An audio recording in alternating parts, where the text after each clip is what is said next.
Políticos como el senador Bernie Sanders, la representante por Nueva York Alexandria Ocasio-Cortez, han abrazado el socialismo en los Estados Unidos. Incluso entre los millennials ven más positivo el socialismo que el capitalismo. Pregunto, ¿los socialistas de Estados Unidos podrán aprender algo del caso de Venezuela? Para eso me voy con Jesús Fernández Villa. Él es profesor de Economía en la Universidad de Pensilvania, en vivo desde Filadelfia. Jesús, como siempre, es un gusto tenerte en el programa. Ya sabemos que se están escuchando estos tonos socialistas. Quiero hacer una salvedad. Ellos en ningún momento han dicho vamos a seguir el modelo venezolano.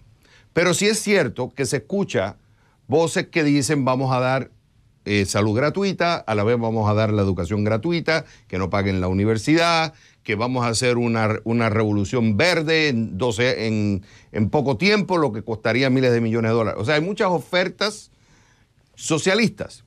Y sale un artículo interesante en el Bloomberg, donde es una columna de opinión que se lo enfoca a los estadounidenses, a los socialistas estadounidenses que vean el caso de Venezuela.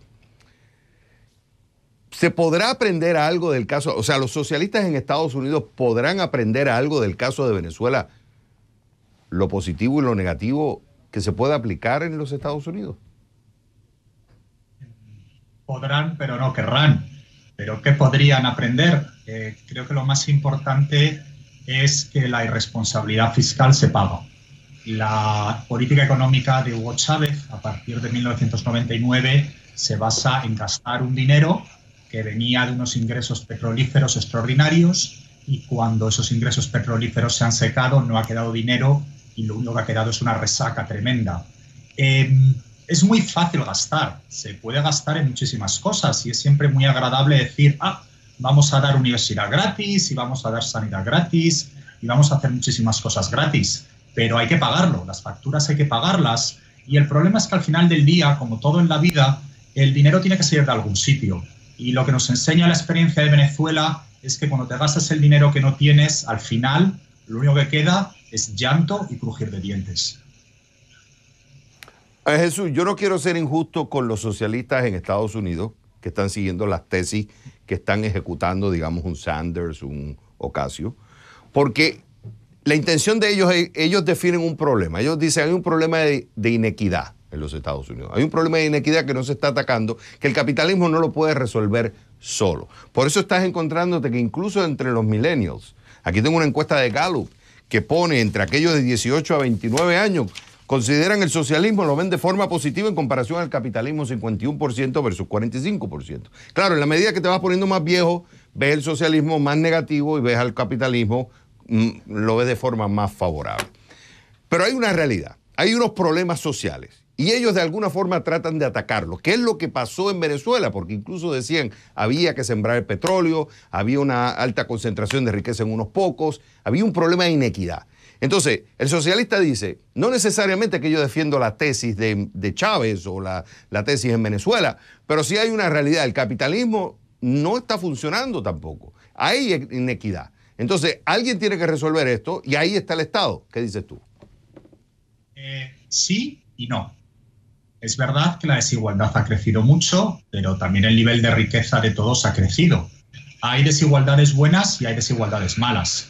Hay desigualdades buenas que provienen de tener grandes empresarios que crean riqueza.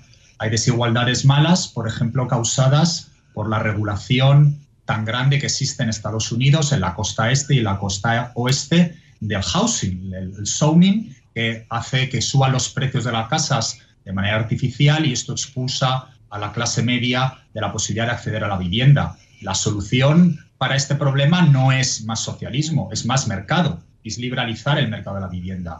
Hay un problema que buena parte de la clase media y de la clase trabajadora en Estados Unidos no tiene acceso a una buena educación para sus hijos. Esto no lo está suministrando el mercado, no es el capitalismo. Es un sistema de educación público que no está bien diseñado y que está controlado por unos intereses privados, unos intereses particulares. De nuevo, la solución a esto es más mercado, no menos mercado. Entonces, cuando tú ves, por ejemplo, los costos de salud, que es uno de los argumentos que mucha gente está sufriendo por el tema de los costos de salud, que cada vez crecen más y le echan la culpa al capitalismo. Tienes el tema de la educación, que cada vez se dispara más porque las universidades siguen aumentando los costos. Cuando tú ves la educación, crece un 6, un 7%, más del doble de lo que crece la inflación en los Estados Unidos. Tienes el problema que estamos viendo sobre el tema del calentamiento global, el argumento de que de alguna forma hay que entrar en la regulación para producir menos gases invernaderos y traer energías renovables. De alguna forma, dicen ellos, no puedes dejar al capitalismo resolverlo por sí mismo, porque si no lo controlas al capitalismo, nos vamos a los extremos. Y por eso surgió un Chávez, argumentan, surgió en Venezuela, que después se deformó, pero de alguna forma había que atacar ese problema. Y por eso dicen que en Estados Unidos también se les sigue dando beneficios impositivos a los ricos, ellos pagan menos, el déficit se aumenta, seguimos más endeudados. De alguna forma el capitalismo no está funcionando. ¿Qué respondes tú? Parte de razón en esta crítica tienen. Yo, por ejemplo, soy el primero que cree que a las grandes empresas no hay que darles beneficios fiscales. Las grandes empresas tienen que pagar los mismos impuestos en porcentaje que las empresas pequeñas. En eso tienen toda la razón del mundo. La solución no es, como me refería anteriormente, sin embargo, que el Estado regule a las grandes empresas. Es que el mercado sea libre y competitivo y los monopolios desaparezcan. Mencionaba anteriormente la salud. En Estados Unidos el sistema de salud no es privado. Es un sistema totalmente controlado por el gobierno, donde hay una regulación a través de unos seguros y donde no existe un mercado.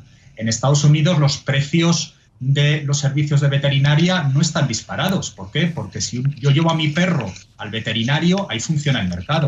El problema es que cuando en vez de ser mi perro soy yo, ese mercado sí que está regulado. Con lo cual, tienen razón que la sanidad, que la educación, que la vivienda, que el calentamiento global no está solucionándose adecuadamente. Sí. ¿Es esto culpa de un capitalismo fuera de control? No, es culpa de una regulación inadecuada del gobierno. Con lo cual, aciertan en el diagnóstico del problema, erran de manera completa en la solución propuesta. Ok, Jesús, de la misma forma que es una falacia decir que el problema es el capitalismo, porque tú sabes que cuando hablas con los socialistas se van al extremo y dicen el capitalismo es el problema. De la misma forma sería una falacia comparar el socialismo con Venezuela. Es un caso extremo. Hay otros casos, hay grados de socialismo que también pudieran funcionar y no necesariamente cometer nosotros una falacia de decir, de composición, una falacia de composición de decir, el caso de Venezuela es todo el socialismo. Porque hay otros países socialistas, no necesariamente como el de Venezuela, que han funcionado y siguen funcionando. Me queda un minuto, ¿qué dices tú? No estoy de acuerdo que existan muchos países socialistas. Hay países en el norte de Europa, en Escandinavia, en buena medida Holanda y Alemania, que tienen unos estados del bienestar más generosos que Estados Unidos. Pero que no se equivoque nadie. Dinamarca, Suecia, Alemania son economías de mercado. Son economías donde el capitalismo funciona, donde el capitalismo es vibrante. Y es precisamente porque tenemos una economía de mercado rica y próspera que nos podemos permitir, los países escandinavos se pueden permitir un estado del bienestar generoso. El estado del bienestar es la consecuencia de una buena economía de mercado, no lo contrario a ella.